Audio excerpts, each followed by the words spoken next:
Hey everyone, Rex here again with more math questions. I'm here again in test 3. I'm actually in problem number 34 now. So, test 3, number 34, we're still on these word problem questions, all dealing with how many hours these students studied. So, pause this video, read the question, and then press play when you're ready to go. Okay, excellent. So in this one, we're going to use the same information from this table, but this time, they have a different question they're asking. So in our word problem strategy, we always want to start with one, what are we trying to find? In the question it tells us we're trying to find the measure of the central angle for the students who studied 3 hours. Okay, so imagining that we have a circle, we have a pie chart. What would be the angle represented here? The students who studied 3 hours.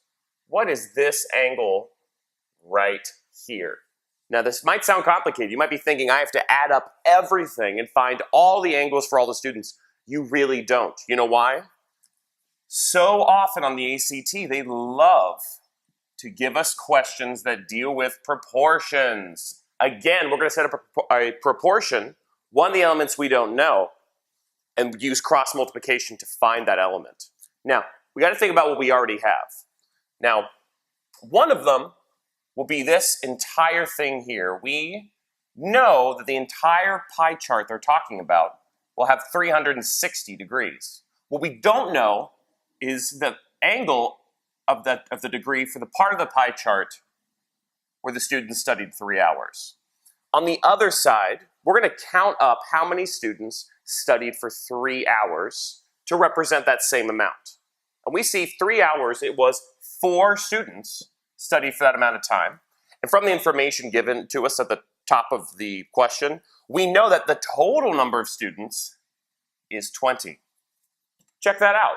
We already have a proportion set up and we can solve for x. So let's do that right now with handy dandy cross multiplication.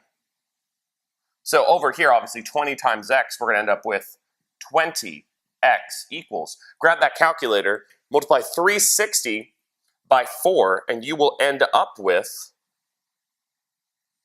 1440. Now, we want to isolate x, so let's divide both sides by 20. And as we do that, obviously over here, these cancel out. We end up with x. And on this side, you will get 1440 divided by 20 becomes 72.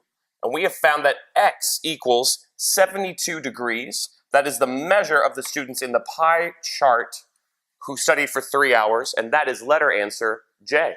Great job.